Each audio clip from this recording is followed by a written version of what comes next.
Well, welcome back to another episode of the Practical Youth Ministry Tips podcast. I'm your host, Eric with a K, and today you see I'm sitting with someone in real life, IRL. It's my friend Adam Williams, no relation to me as far as... We're aware. We're aware? We don't know. I mean, Williams is pretty wide. Yes. But Adam, tell us a little bit about who you are, what you do, and how we ended up here today. Yeah, so I'm a youth pastor in Buffalo, New York, and I've been at the same church, Kenmore Alliance Church, since 2007. So I've been going there for 15 years.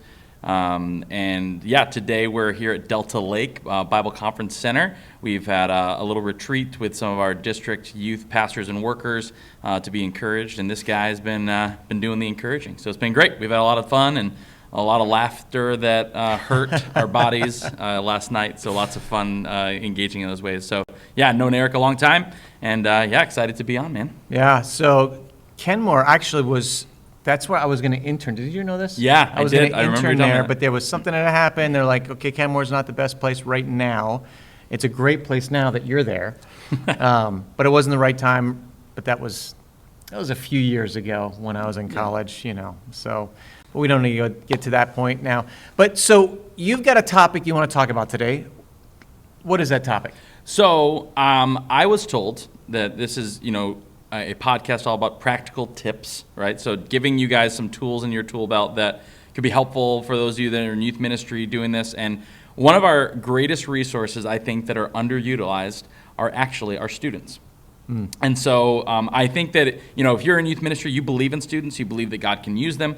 And a lot of times we feel like we sign up and we want to help them grow, we want to disciple them, do all the things, but we also can get caught up in a culture of performance, right? Where we try to make everything look really, really good. It's got to look, pristine. Things got to be in the right order, all that kind of thing. And so I wanted to share just a little bit of my heart when it comes to a thing that I call student-led youth ministry.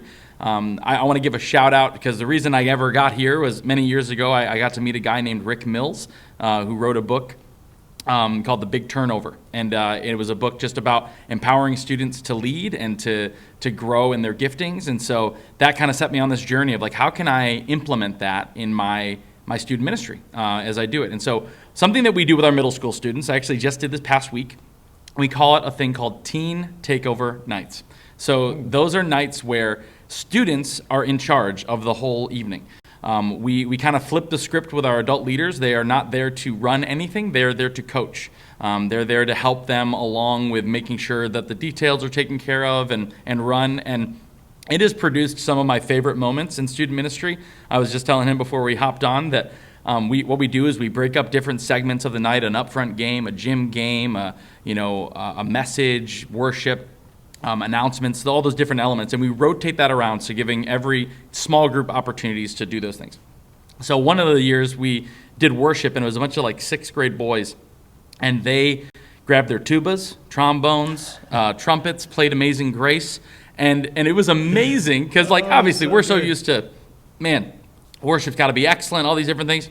What I loved about that moment was, number one, these kids were given a platform where they're not normally given, right? Like people look at students, and you guys know this, if you're in student ministry, it's usually the student's fault, something breaks in the church. The first person they go to is the youth pastor or the person in charge of students, like, what did you guys do last night, right?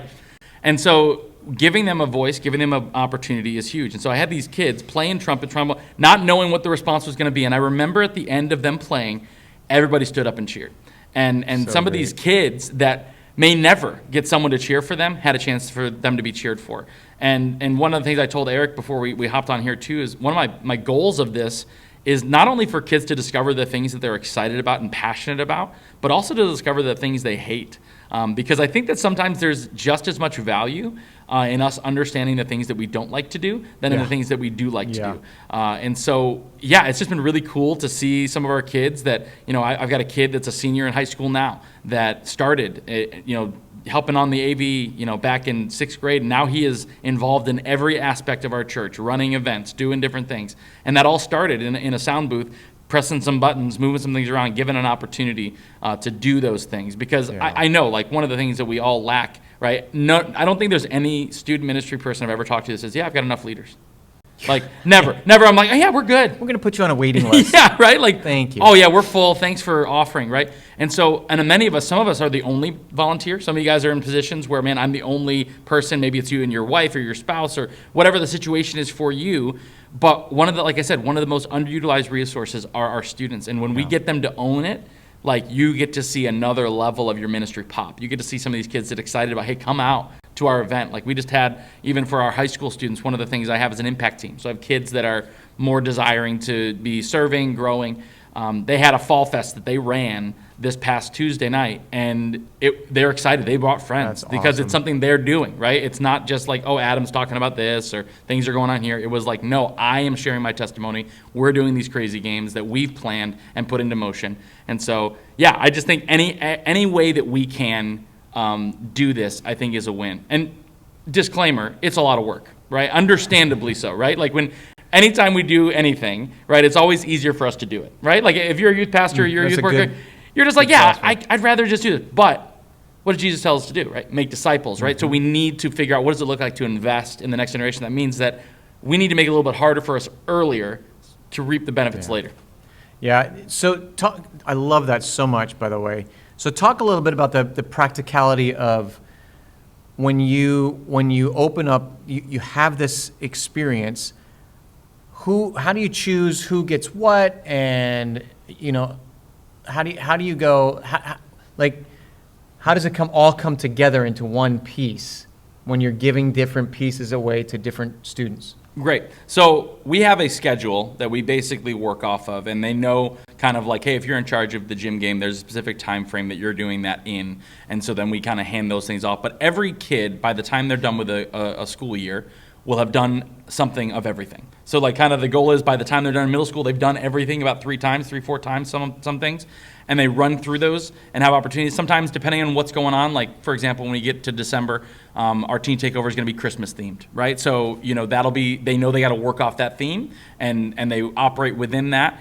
And they always can ask their leaders questions, ask me questions about, okay, what can we do, or this is what we want to do. Something I also share with you too is like, especially the idea of worship. Like I got 6th grade boys. I lead a 6th grade boys small group, and they are dreading the day that they're in charge of worship. They're just like, oh, I don't want to do that. That doesn't sound fun at all. Yeah. I don't like that. But I'm like, guys, here's the deal. Like, I think that we in American Christianity and our cultures and what we do, we limit the amount of what worship looks like based on the music style or the thing that we do with instruments, right? And so I was like, guys, what if we read scripture? What if we prayed? What if we did? There's so many different ways that we can worship God, right? Than just getting up in front of people and singing some music. So I just think, at the end of the day, our goal is to get these kids to find out these things. So I've seen it pop. I've had a group of 7th grade girls just the other week. They just love doing worship. So we've actually had different times where even on non-teen takeover nights, they're getting up there. They're helping singing. They're helping do different things because they've begun to discover passions that God's already put in their hearts, and we're giving them a platform in which to stand.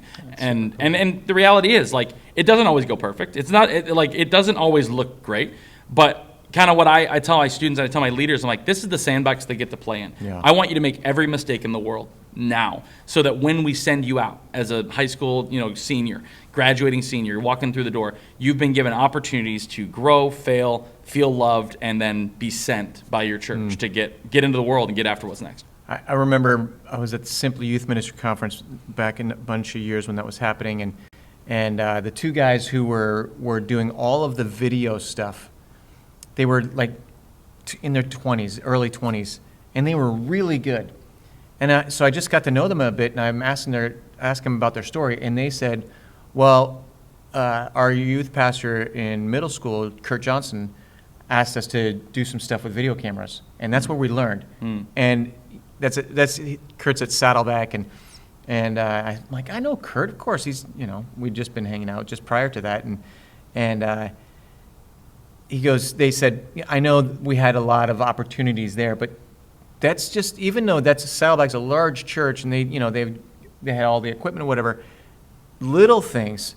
I taught a student how to use PowerPoint, and then he excelled. I just wanted him to use PowerPoint to make slides for announcements, and then I taught him how to use how to shoot and edit video, and that's what he does for a living now. And seen students giving them opportunities to play guitar, even though they're not that great, but they're leading some worship. And I have a student right now who plays ukulele, and in this church that I'm coaching, and he's coming along. He's coming along. Yep. But he's playing and he loves it, and so he's diving in. And my daughter, who's 12, the girl who kind of is in charge of the worship team for the youth ministry, I had mentioned to her that Naya sings, and so she goes, "Do you want to sing with us? You can join us tonight." And Naya is now like in on leading worship. It's awesome. Yeah, I mean, part of my story, I really found Jesus through Young Life, and I remember getting invited several months to come to Young Life Club. I'm like, I'm not going to your weird cult thing, whatever that is. I'm not doing it. And I remember going, and I finally said, dude, I'll go once if you leave me alone, with my buddy Jason, who was inviting me. And I go, and then literally the next week I was leading announcements. And it was like I was given a platform right away. And because of that, I'm sitting in the chair that I'm sitting in today. Wow. Is because people looked at me, and I was given an opportunity. Because I think sometimes we look, like I said, I think in church, we can look at the platform, and yes, we need to honor that, especially with God's word and those different things. We need to protect those things.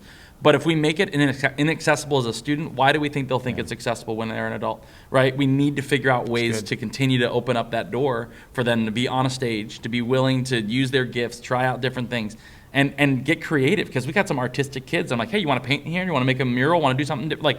Like, don't just think within the box of what we think a worship service looks like. That's in order great. How we empower kids. I think there's so many more things that God wants to do with the creativity of those students within those walls. And one of the things I love about students, and I say about them all the time, is like they're crazy enough to believe that God could actually do the things that he says he will, right? Yeah. Like we're like the ones that are like, dude, like one of the things we're talking about, we have a big Thanksgiving outreach thing that we do, and trying to get 200 kids there. And in my mind, I'm like, we're not getting 200 kids. This is no way. But I got some kids that are just like, bro, we're gonna get it.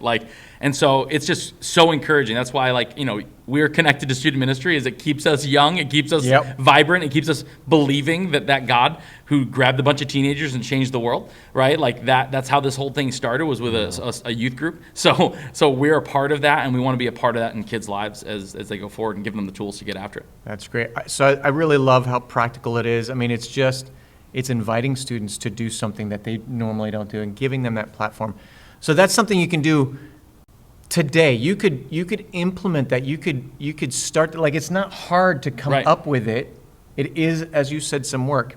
Okay, so we actually have to get to the next session. We're going to be late for it, but I do something called a fast fire 5.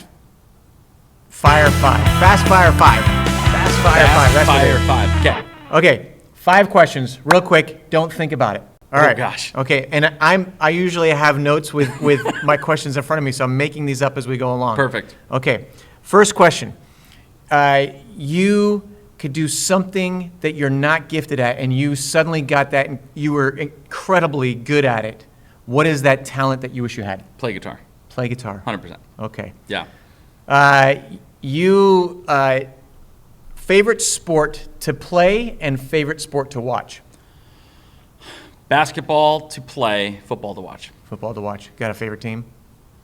The future Super Bowl champions of 2022's season, the Buffalo Bills. Josh Allen. Yeah, okay. He is my fantasy quarterback, and he's he's doing very well for me. He's very good. Okay, number 3. If you could be a cartoon character, which one would it be? Bobby from Bobby's World. Bobby. Oh, yeah. Howie Mandel. Okay, good. All right. Last question. This is number 4, but I know what the last one is. Oh, you got the last one. Yeah. Okay. So if somebody were to play your life story in a movie, what actor would play your life story? I'll stick with the Williams, Robin, if he was with us. But posthumously. Yes, Robin Williams. Okay, yeah. I like that. Okay, and then the last question is, where can people find you online, on the socials? Okay. I'm Adam Williams 95 is my Twitter handle. I'm trying to think. I think that's the same on Instagram, but yeah, well, it's right there on the screen. Just take a look. Yeah, I've got dozens of people that follow me, so you should. Gets wild. But yeah, I'm a person that loves, just like Eric, if I can be a blessing to a youth pastor or a youth worker or encouragement, even in a DM or a way that I can come alongside of people, I love to do that. I love that. I'm passionate about networking and bringing other youth ministries together to do things. I do a lot of that in Buffalo. So really passionate about seeing God's church on the move, especially as we enter into this new phase and new era of post-COVID world and get after, okay, how does it look to reach kids and get after it? So, yeah. And if you're ever looking for a good game, like board game or card game, this guy is I learned 4 new games, 3 that I really liked, and one that I'm like, yeah. It was late, though. It was late, and there was no talking in that one. But we laughed really hard. I lost my voice kind of yesterday, laughing so hard.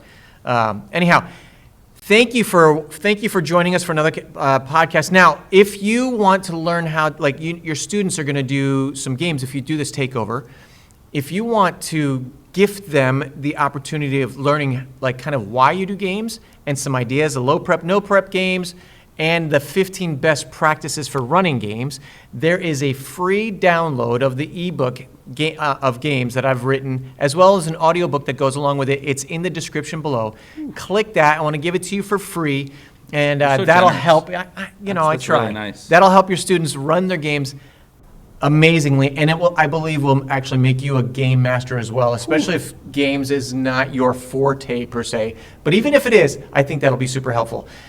Click like and subscribe. There's something about the algorithms that make that better. I don't know what that is. I'm not smart enough there, but thanks for watching. We'll catch you on the next episode. Thanks, Adam. Awesome. Go Bills. Oh.